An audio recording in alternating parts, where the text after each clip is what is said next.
Yo, salut les gens. Tout de suite on va parler de Dragon Ball FighterZ. Oui, ce jeu en 2,5D, mais on y reviendra plus tard sur cette 2,5D. Alors déjà, oui, on va parler de Dragon Ball FighterZ, ce jeu qui a cartonné. C'est pas encore en vente, mais je sais que ça va cartonner. Je sais que c'est un futur carton le truc. Après, ce jeu, je sais, a inondé les réseaux sociaux, Facebook, Twitter, Instagram, tout y est passé. Et pas que, puisque ça a aussi inondé l'esprit des fans, l'esprit des gamers, tout le monde, je vous dis.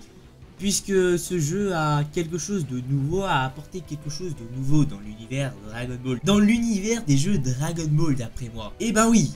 Ben oui, vous dites sûrement que non, j'ai tort, parce que avant il y avait Budokai, qui reprenait un système de jeu assez similaire. Mais, oui, il y aura toujours un mais. Dragon Ball FighterZ possède quelque chose de spécial, quelque chose que Budokai n'avait pas. Mais bon, n'oublions pas que Budokai est quelque part l'ancêtre de Dragon Ball FighterZ. Alors bien sûr qu'il y aura des ressemblances. Bien sûr que c'est sûr à quasi 90% que Dragon Ball FighterZ s'est inspiré de Budokai. Ben oui, on le sait tous. Mais je dis spécial dans le sens où il y a deux choses en fait qui marquent. Ben, déjà de une, ben, le gameplay, le gameplay est assez fluide.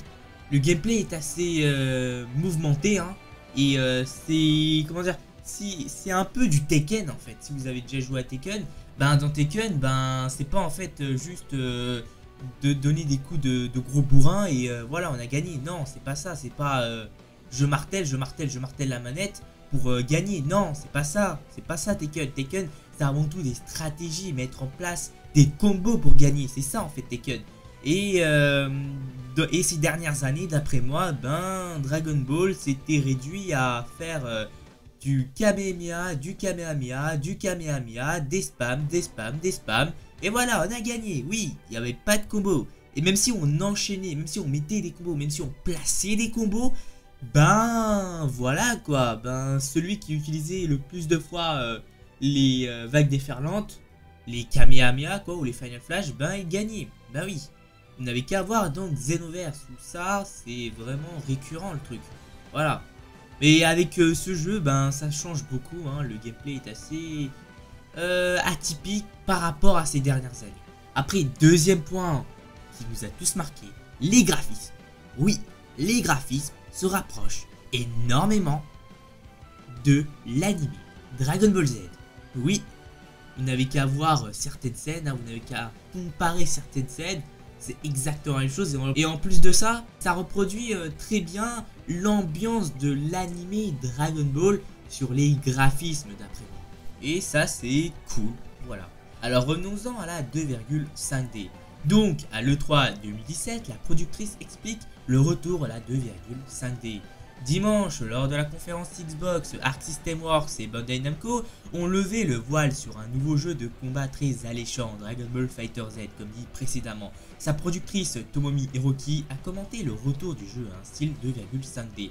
C'est sur le plateau de Twitch à l'E3 que Tomomi Hiroki a confié que ce choix tient à la fois du retour aux sources et paradoxalement de la modernité, car si le jeu veut être e-sport, il doit être lisible par les spectateurs. Alors, elle a dit, je cite, « Je pense que c'est un jeu facile à prendre en main et à regarder. Nous avons pris de bons éléments de la scène e-sport. Les jeux de combat en 2D sont bien entendu un gros élément de l'e-sport.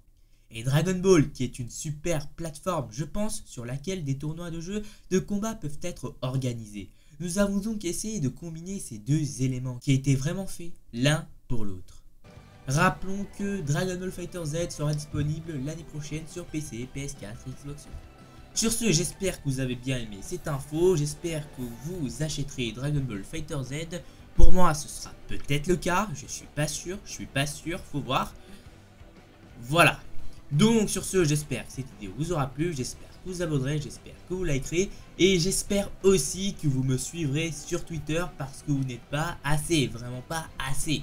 Donc voilà, puisqu'on va faire tout et n'importe quoi, il y aura des sondages, il y aura des trucs, ce sera marrant, puisque ce sera vous sur Twitter qui choisirez les sujets des prochaines vidéos. Sur ce, portez-vous bien et à la prochaine!